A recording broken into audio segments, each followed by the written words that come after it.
Salut et bienvenue dans ce deuxième épisode d'Humoriste. Aujourd'hui nous allons voir donc un humoriste qui a plusieurs cordes à son arc. Nous allons parler de Issa Doumbia. Bon Issa, est-ce que ça te va si je fais une petite vidéo sur toi? J'adore ce que tu fais. C'est vrai? Bon allez, on y va.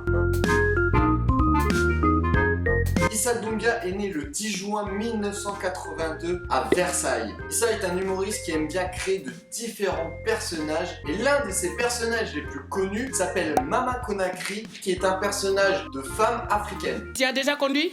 C'est bien, montre-moi comment tu fais. Dépêche-toi, sinon je vais te gifler.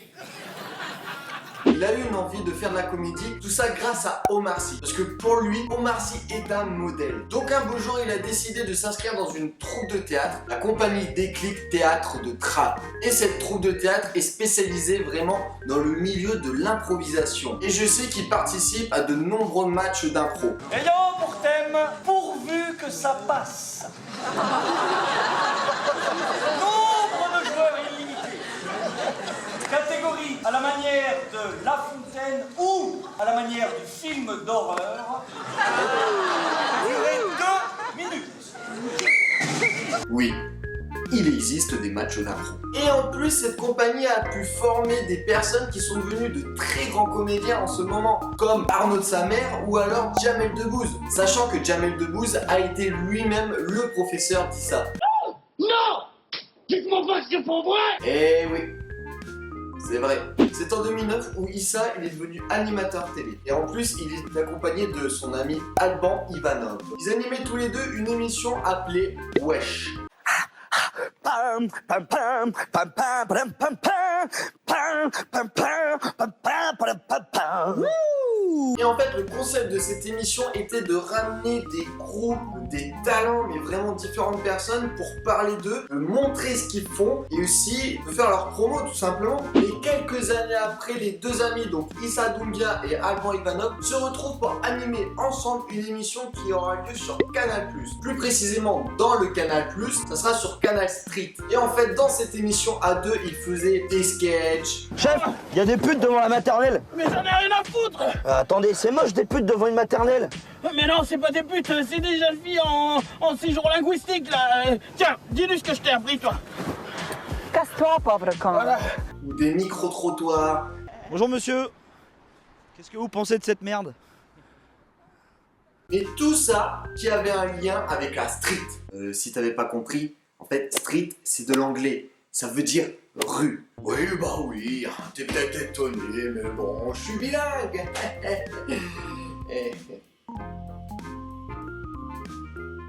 C'est en 2011 où il a commencé un peu à se faire connaître grâce à son rôle qu'il a pu jouer dans Beurre sur la ville avec Boudère. Et en fait, il a joué le rôle d'un personnage appelé Mamadou. Sa police. Police nationale!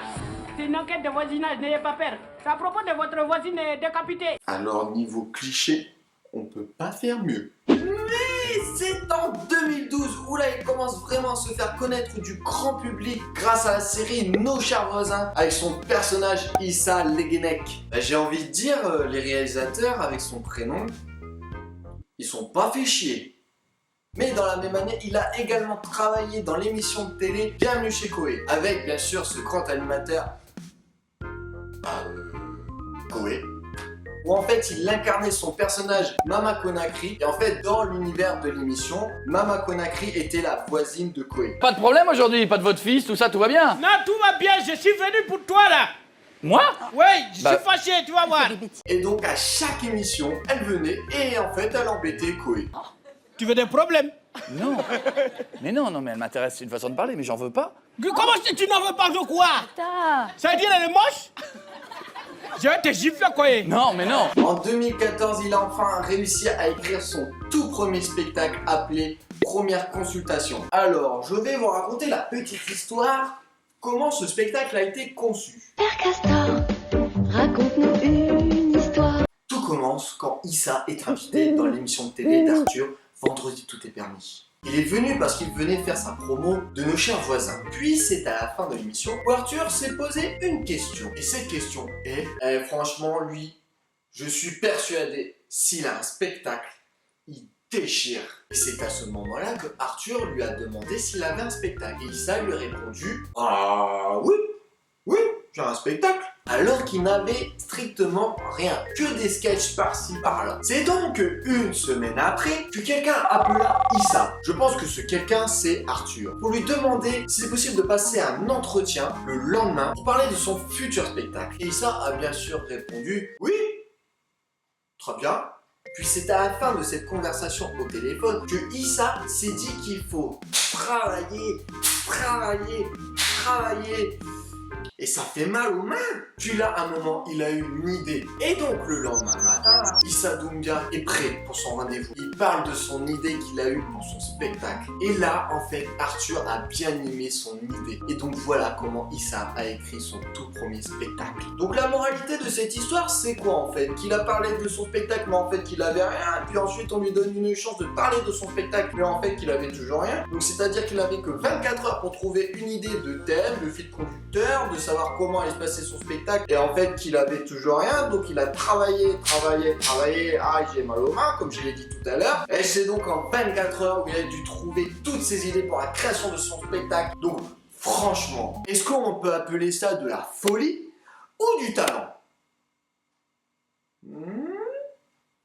Moi mon choix il est fait personnellement. Et c'est en 2015 où Issa a pu rajouter une corde à son arc qui est la chronique. Eh oui, si vous ne le saviez pas, il est rentré dans la grande famille de Touche pas au poste, animé par Cyril Hanouna. Voilà, cet humoriste numéro 2 est enfin terminé. J'espère que ça vous a plu, que ça vous a appris des choses. Moi personnellement, moi-même, j'ai appris des choses à moi-même. Si ça vous a plu, laissez un gros pouce bleu. Mais aussi, pourquoi pas me dire dans les commentaires ce que vous en avez pensé. Et aussi, si vous avez des humoristes que vous voudriez que je parle, laissez-les moi dans les commentaires. Et je vais peut-être en sélectionner un. Mais aussi, si vous avez envie de me suivre, pas dans la rue bien sûr, sinon vous êtes des grands malades mentaux. Et bien sûr, je parle bien des réseaux sociaux qui est donc Instagram ou Twitter. Et si tu ne l'as pas fait, tu peux t'abonner à ma chaîne. Bon, maintenant, Issa, qu'est-ce que t'en as pensé? On s'en fout, laisse parler les gens. Franchement, t'as raison. Je laisse parler les gens dans les commentaires. À la prochaine. Allez, à bientôt mon bébé, salut, au revoir. Au revoir. Salut et bienvenue dans ce tout premier épisode d'Humoriste. Dans ce premier épisode, nous allons voir l'un de mes humoristes préférés qui est Verino. Alors Verino, t'en penses quoi?